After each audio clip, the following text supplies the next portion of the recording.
নাই। আমরা আপনাদের মতো জাতি হিসেবে অসভ্য না, বর্বর নই। আমরা কোনো ঝামেলা করতেছি না, করবো না। এই যাত্রায় আমরা সেখানে যাই নাই। আপনারা দেখেছেন গতকাল কিন্তু আমরা যখন যাত্রা করেছি তখন কিন্তু আমাদেরকে পুলিশ বাধা দিয়েছে। আমরা রাস্তায় আইনের প্রতি সম্মান জানিয়ে, শ্রদ্ধা জানিয়ে সেখানে থেমে গিয়েছি, আমরা কিন্তু ভেতরে যাই নাই। কিন্তু সেদিন গতকালকে যাই নাই মানে যে সামনেও যাব না।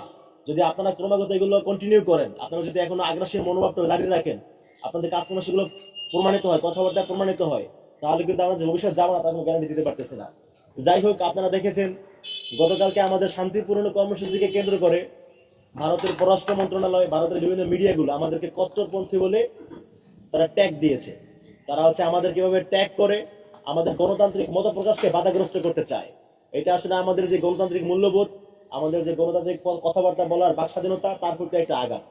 তো সেই আঘাতের বিরুদ্ধেই মূলত আমরা আমাদের যে অফিসিয়াল বিবৃতি সেটা আমি পাঠ করবো এখন। প্রিয় সাংবাদিক বন্ধুগণ, আপনারা সকলেই অবগত আছেন যে গতকাল বুধবার ভারতের পররাষ্ট্র মন্ত্রণালয় থেকে দেয়া বিবৃতিতে জুলাই ঐক্যের গণতান্ত্রিক ও শান্তিপূর্ণ আন্দোলনকে চরমপন্থী গোষ্ঠীর আন্দোলন বলে উল্লেখ করা হয়েছে। এটি আসলে এক ধরনের ভারতের যে দেউলিয়াত্ব তারই প্রমাণ। জুলাইয়ের স্পিরিটকে ধারণ করা 100-রও অধিক সংগঠন, সামাজিক, সাংস্কৃতিক, রাজনৈতিক মোর্চা জুলাই ঐক্য মনে করে এটি সরাসরি পররাষ্ট্র নীতির যে সীমা তা লঙ্ঘন এবং গণতান্ত্রিক ও মানবাধিকারের প্রতি একটা আঘাত। প্রিয় বন্ধুগণ, আপনারা সকলেই জানেন বাংলাদেশে গণহত্যা চালিয়ে ভারতে পালিয়ে যায় খুনি হাসিনা এবং তার সহযোগীরা। এসব খুনিদের আশ্রয় দিয়ে সরাসরি পররাষ্ট্র সীমা লঙ্ঘন করছে ভারত। আপনারা দেখেছেন গতকাল 17 ডিসেম্বর বুধবার জুলাই ঐক্যের পক্ষ থেকে যে যৌক্তিক দাবি নিয়ে শান্তিপূর্ণ march to Indian high commission কর্মসূচি ছিল, এটি ছিল মূলত আমাদের পূর্ব ঘোষিত একটি কর্মসূচি। আমরা নির্ধারিত সময়েই রামপুরা ব্রিজ থেকে আমাদের মার্চ শুরু করি।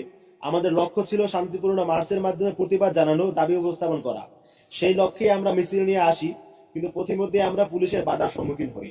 তো বাধার সম্মুখীন হইলে আমরা সেখানে রাষ্ট্রের আইনের প্রতি সম্মান জানিয়ে সেখানেই থেমে যাই এবং সেখানে থেকেই আমরা আমাদের যেই অবস্থান সেটা ব্যক্ত করি। আমাদের এই কর্মসূচিতে আমাদের সাথে একাধিক দেশপ্রেমিক সাবেক সেনা অফিসার, রাজনৈতিক দল, সামাজিক ও সাংস্কৃতিক বিভিন্ন সংগঠনের নেতাকর্মীরা উপস্থিত ছিলেন। আমাদের এই শান্তিপূর্ণ গণতান্ত্রিক আন্দোলনকে ঢাকায় কিছু চরমপন্থী গোষ্ঠীর আন্দোলন বলে ঘোষণা দেয় মোদী সরকার। জুলাই ঐক্য ভারত সরকারের এই বক্তব্যের তীব্র নিন্দা ও প্রতিবাদ জানায়। জুলাই ঐক্য মনে করে সাবেক দেশপ্রেমিক সেনা অফিসার এবং জুলাই যোদ্ধাদেরকে চরমপন্থী গোষ্ঠী বলে সম্বোধন করার মাধ্যমে ভারত মূলত নিজেদের দেউলিয়াত্বই প্রমাণ দিয়েছে। প্রিয় সাংবাদিক বন্ধুগণ, আমরা দেখেছি খুনি হাসিনার দুঃশাসনের সময় বিভিন্ন সময়ে বাংলাদেশের নাগরিকদেরকে চরমপন্থী ও জঙ্গি আখ্যা দিয়ে হত্যাকাণ্ড চালানো হতো। ভারত সেই একই কায়দায় জুলাই পরবর্তী সময়ে জুলাইয়ের যোদ্ধা যারা ছিলেন এবং দেশপ্রেমিক সাবেক সেনা সদস্য, সেনা অফিসার, তাদেরকে চরমপন্থী